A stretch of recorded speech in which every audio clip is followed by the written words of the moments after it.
4 November खालारनि रादाबाव नोंथांमोन बयखौबो बरायबाय। अन्नानै हादरनि रादाब चेनेलखौ लाइक आरो साबस्क्राइब खालामना हो। दानिया फैदो दिनैनि रादाबनि हेडलाइन्सआव। सेथियाव, पक्स' आयेननि सिङाव मरिगाव जिल्ला जोबथेसालियाव जोबजानानै दोननाय साबा खैदिफोरा साननैसो सिगां मरिगाव जिल्ला जोबथेसालिनिफ्राय खारखोमानानै दंमोन। बेनि गेजेराव सासे खैदिखौ फिन खाफिननो हादों। पुलिसजों फिन हमजानाय खारखोमानाय खैदिनि मुङा जयनाल इस्लाम। जयनाल इस्लामखौ मरिगाव पुलिसआ अन्ध्र प्रदेशनि तिरुपति जिल्लानिफ्राय खानो हाफिनदों।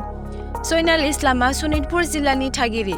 बिथाङा जोबथेसालिनिफ्राय खारखोमानायनि उनाव गोबाव समनिफ्रायनो तिरुपति जिल्लायाव थाखोमानानै दंमोन।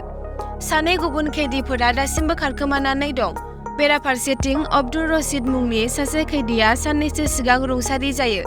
बिथांनि थैनायखौ मरिगावनि लाहरिघाटनि देवगुरि बिलआव मोननाय जादों।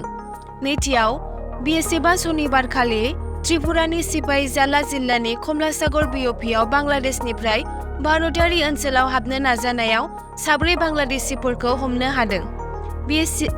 BSFजों फोसावजानाय मोनसे बिबुंथियाव BSFआ बुंदों दि बिसोरजों हमजानाय 4 बांलादेशिफोरनि गेजेराव 3 बांलादेशिफोरा गपालगन्ज जिल्लानि थागिरि।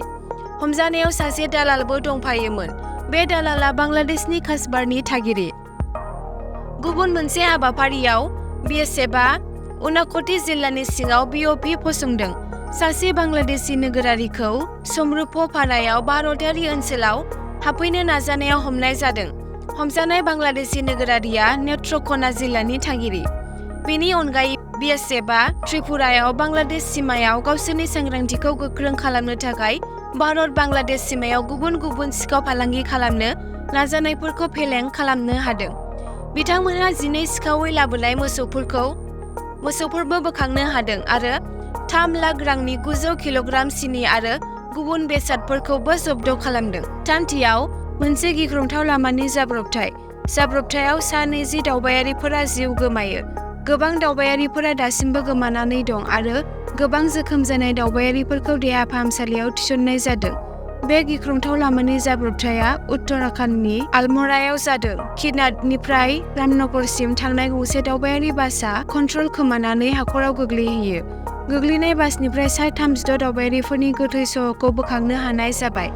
बे लामानि जाथायनि उनाव गिबि मन्थ्रिया नायबिजिरनाय आरो थैनायनि नखरनो 4 लाख रां आरो जोखोम जानायफोरनि नखरनो 1 लाख रां राङारि अनसुंथाइ होनो फोसावो। गिबि मन्थ्रिया गाहाय नेहाथारिखौ बे जाथायनि सायाव नायबिजिरनो बिथोनबो होदों। गिबि खौरां बायदिब्ला बासआव सा 45 दावबायारिफोर दंमोन।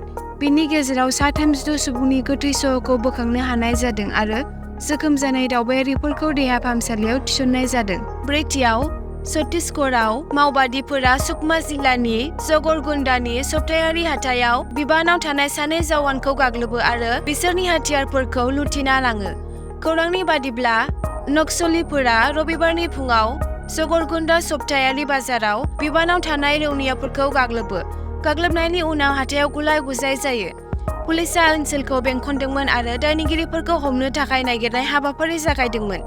जोखोम जानाय रौनियाफोरखौ जगरगुन्डा देहा फाहामसालियाव थिसननाय जायो। जोखोम जानाय जवानफोरनि सिनायथिखौ करतम देवा आरो सरी खन्ना होनना मिथिनाय जादों, जायनि गेजेराव सासेया गोब्राब होनना मिथिनो मोननाय जादों। माओवादिफोरा गंसे AK-47, गंसे SLRजों लोगोसे 2 रौनियाफोरनिफ्राय हाथियारफोरखौ लुथिदों। एसेनोसै दिनैनि हादरनि रादाबाव। अन्नानै हादरनि रादाब चेनेलखौ साबस्क्राइब आरो नटिफिकेशन बेलखौ अन खालामनानै ला हादरनि रादाबनिफ्राय नटिफिकेशनखौ मोननो थाखाय।